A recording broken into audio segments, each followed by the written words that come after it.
Hi, welcome to another episode of my pneumatic hand and robotic arm. Last time I experienced some problems with the pivoting motor, and I frequently had to take it off power by disconnecting one of the plugs, because the gearbox went just out of it, and that is of course not the intention, but the sheer weight of the whole arm causes in one direction a dislocation of the gearbox. Then another problem shows, and I'll pull the motor a little bit backwards so I can turn it manually. This gear system pulls the arm up and down. Well, it pulls it down of course and lets it up again. But recently I had to push this axis towards sensor up and sensor down, because it didn't run all the way, which it did previously. And I think it is a matter of electrical power. So what I did was adding another power source,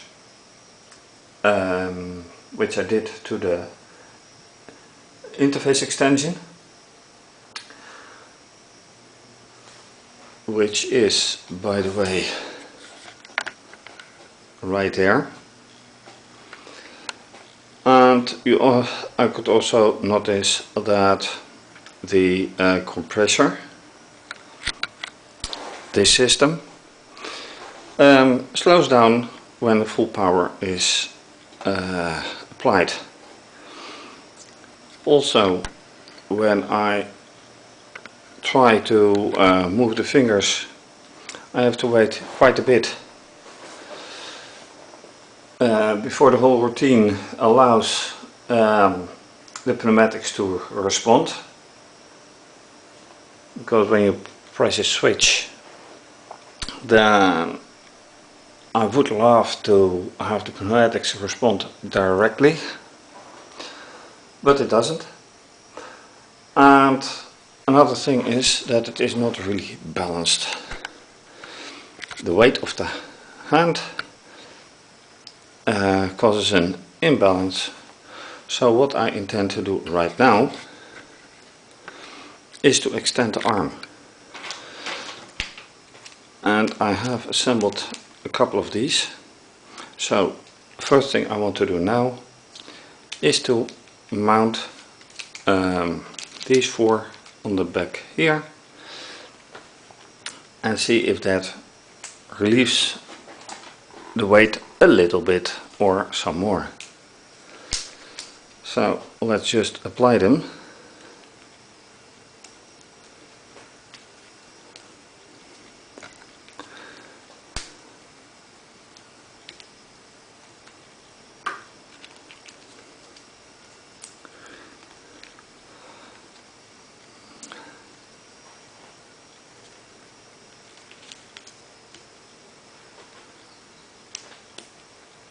And then of course I need to make sure that these are extended, so I will move this a little bit.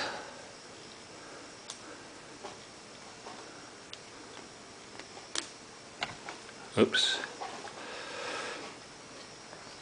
And I will have to do the same on the other side.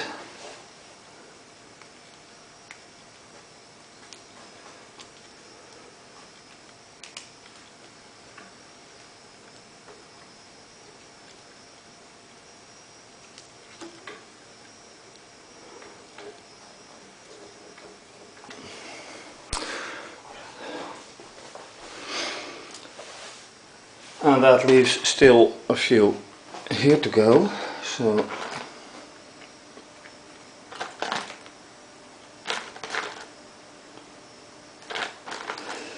I need to select the proper length.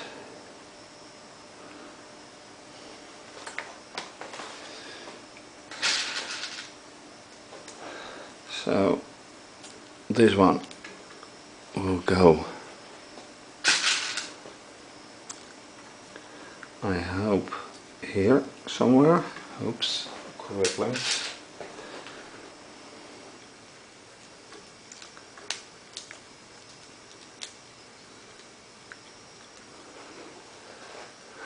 Looks like alright.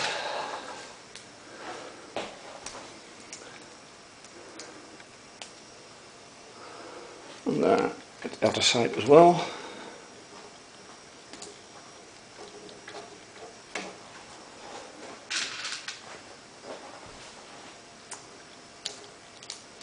Oops.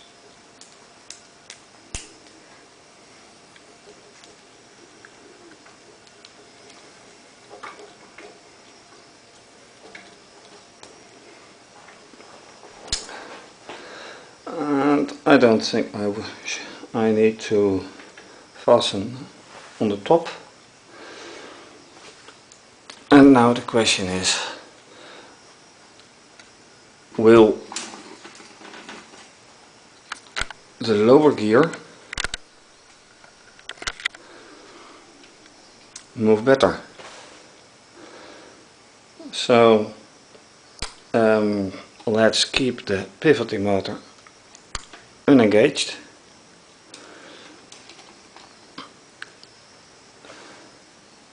And then see what happens. Just by touching, it is clear that the arm isn't really balanced.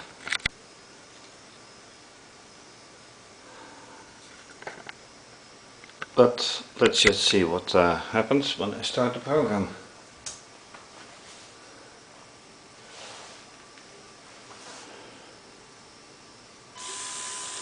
That's one.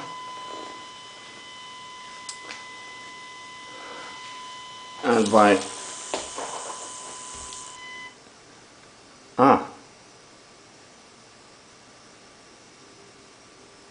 that looks like some result, but it keeps a little bit too long, but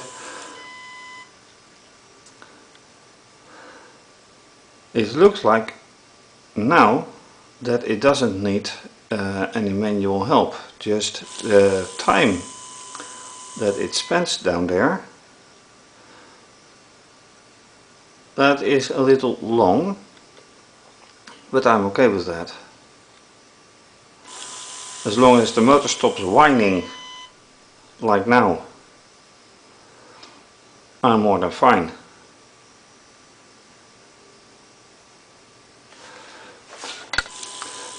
Another thing is, of course, will it do that when the compressor is working? So I will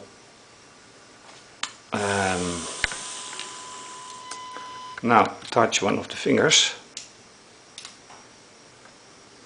and then it is the objective that the compressor starts working.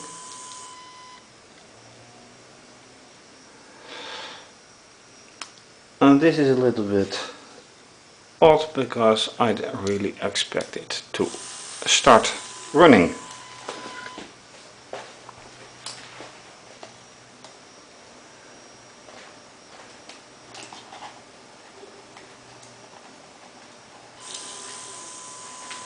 And this is odd. Okay, let's keep it impressed. Alright, so even that is a new thing. I need to keep it impressed until the routine is on the point again where it starts the compressor. So now the compressor is running. And the question is, does the gearbox do exactly the same?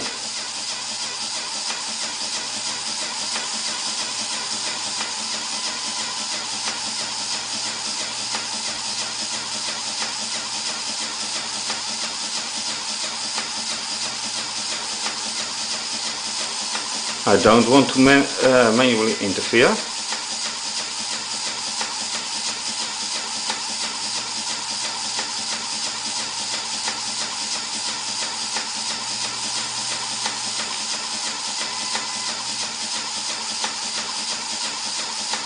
Alright.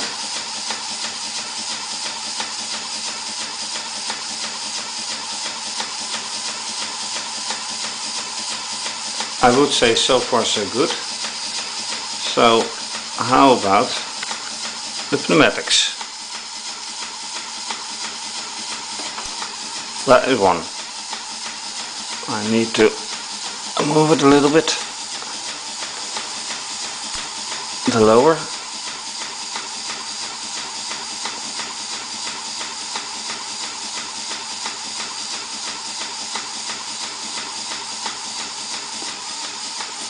Yes, I hope you could see that. If not, I will turn it a little bit more.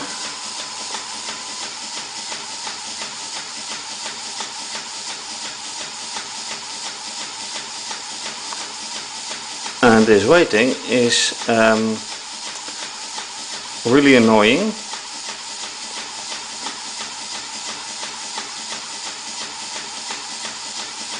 But that is really due to the algorithm passing each time.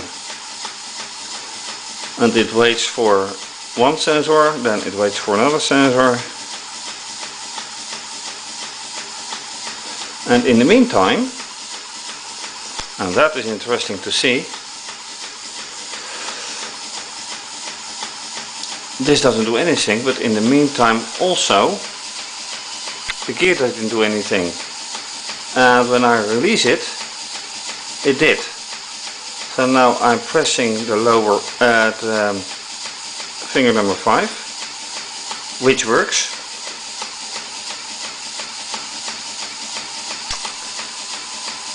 So the gear works, and I press one finger, the thumb actually. And in the meantime, the gearbox doesn't do anything. It is released, and there goes the gearbox.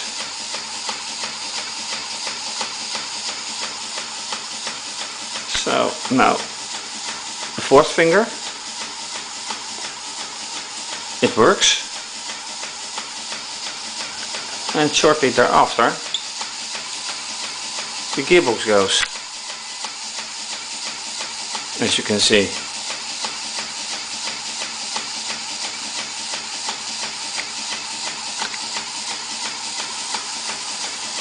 With a little waiting. So finger 3 this time.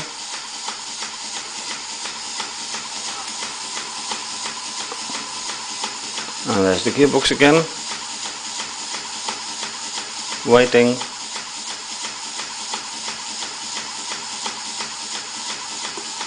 Yes, there it goes. Back to the gearbox. There it goes. So, as you can see, it does work. But it also shows that although everything does work, the timing really needs improvement. So I guess that is the next thing to do. Apart of course from the pivoting motor, because that really needs improvement.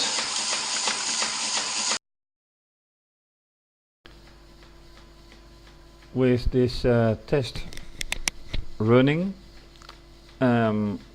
I don't know if you can hear it through the microphone of the headset, but the compressor is running and the gearbox is still doing its work. So let's look at the timing.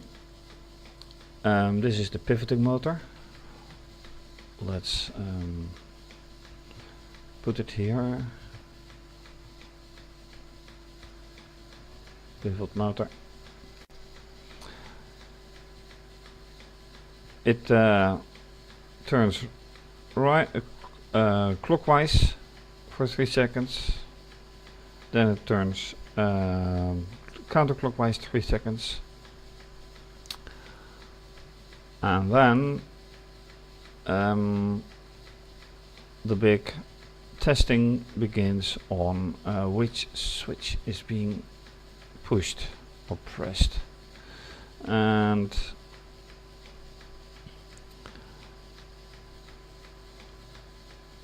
one thing is that if you look here, so this is the upper gear switch, which is the arm gearbox. Then this is 1 second sleep.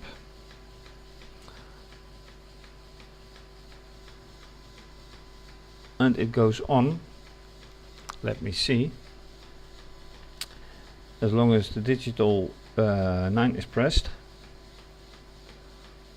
and, until the lower switch is pressed.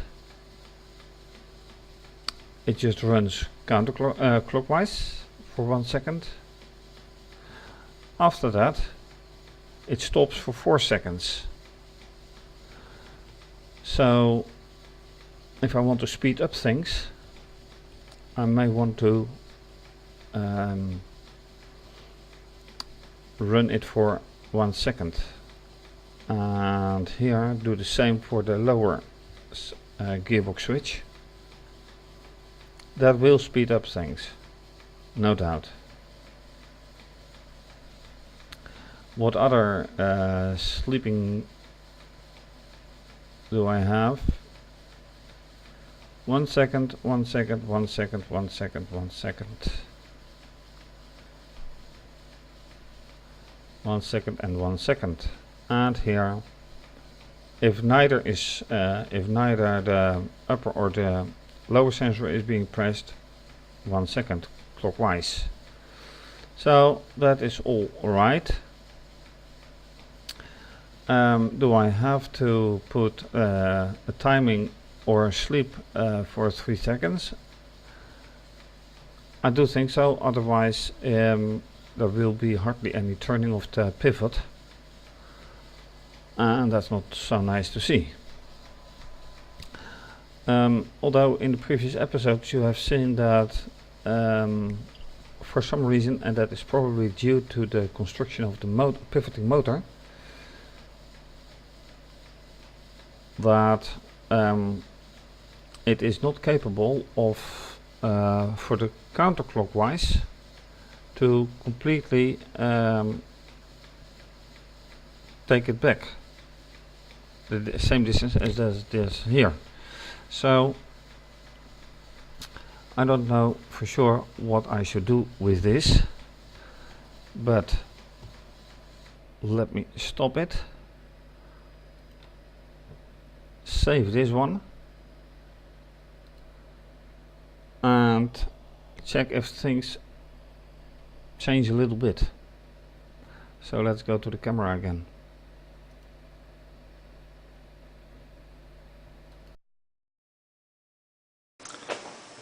After changing the algorithm just a little bit for what as far as timing goes, let's go again.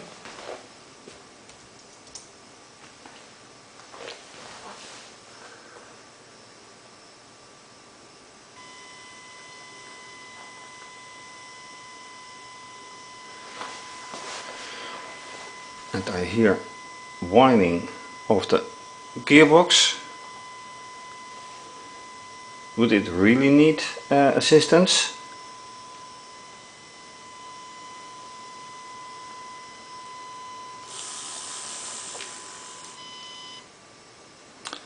I do hope not.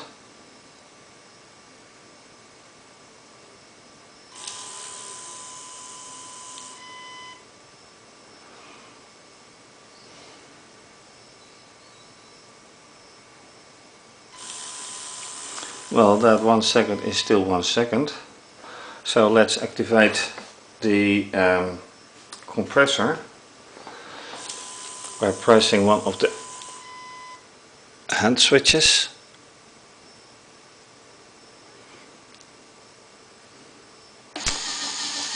That takes considerably less time.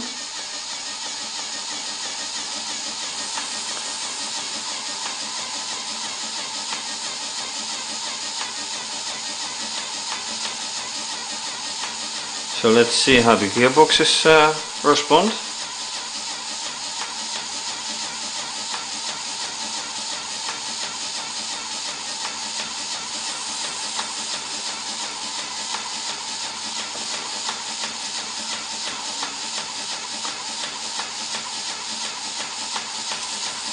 So far the gearbox responds well. Let's take a look at the fingers. That is 1.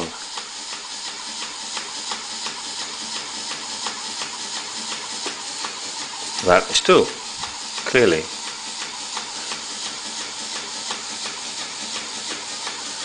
3.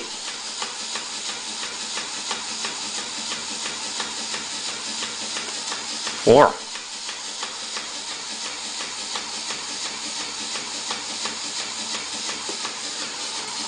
Alright. So that 4 seconds that I changed into 1 makes a very big difference.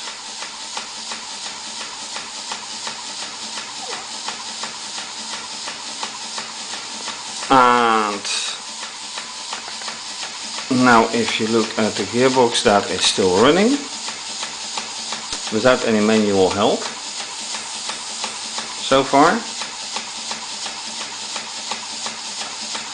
So those are 2 nice improvements. The question is, what if I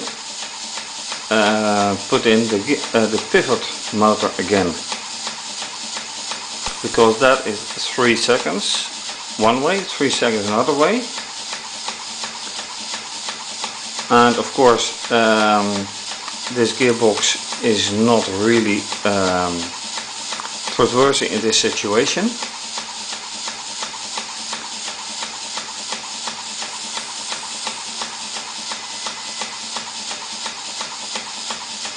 But anyway, let's just try it. I think that's a nice one. It may fail altogether. So I push it forward into the gear. Power connector in. And let's go.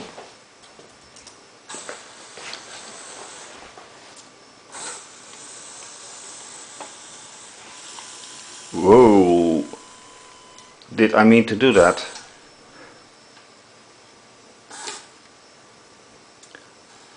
That is something I did not expect to happen at all. Alright.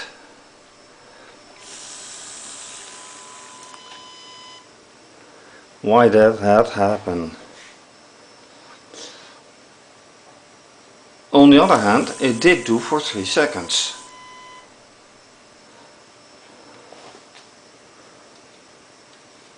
It did work for 3 seconds. So let's engage it again. 1, 2, 3.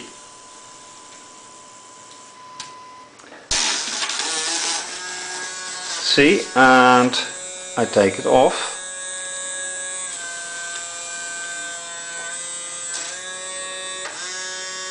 Now I have a little problem. Okay.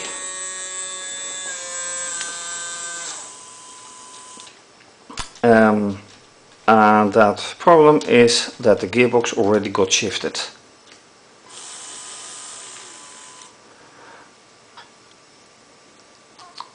So this way is no problem. Then it jolts it that way,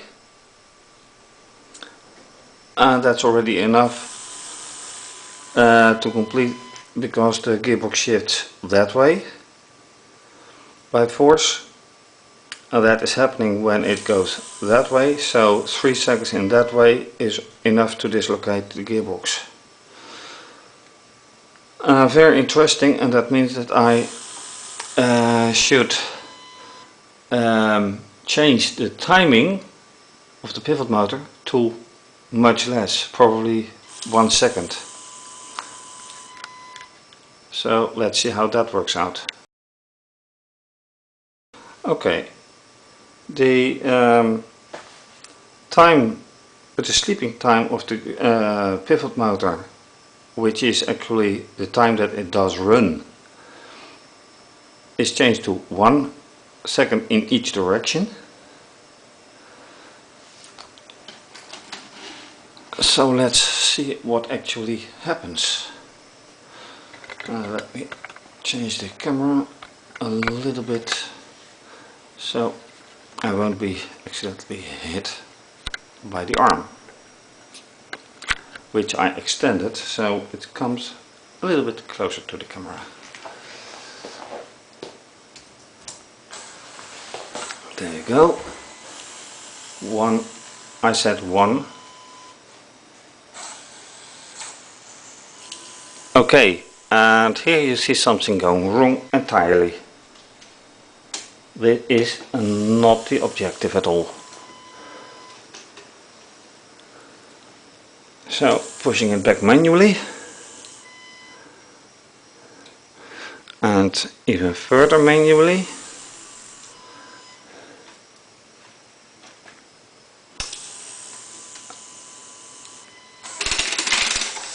Ouch! Okay, that's not good at all. See what happens? One of the pieces to use for the motor is completely gone.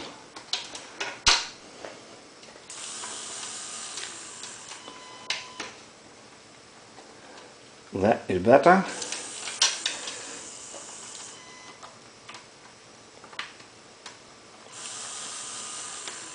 And this is better. But it shows that this is not a very good solution for the motor. I can try it once again.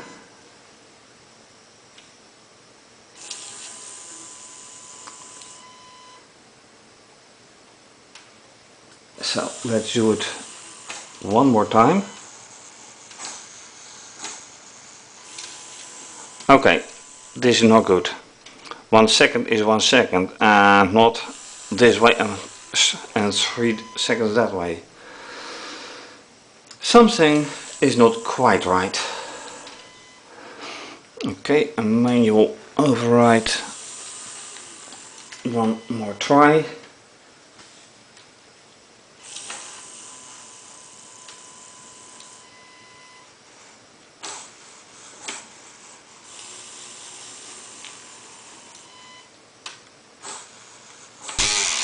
And there we go. Shifted out of position again. So definitely proof that this motor is not suitable for this situation.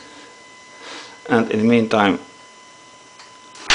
oops, this gearbox motor isn't really working anymore.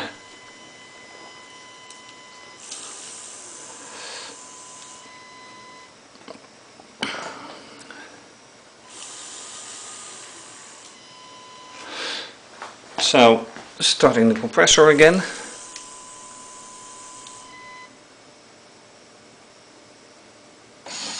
There it goes.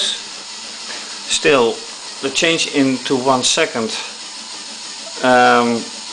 is a huge improvement.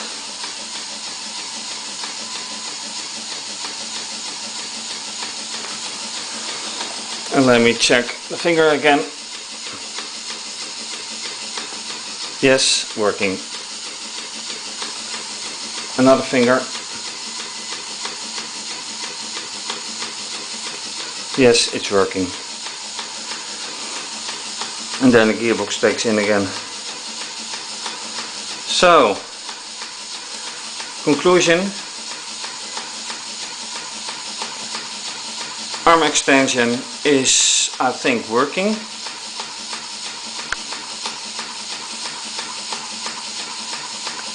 The gearbox for the arm works fine.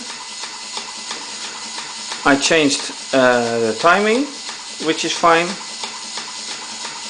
and this is a failure.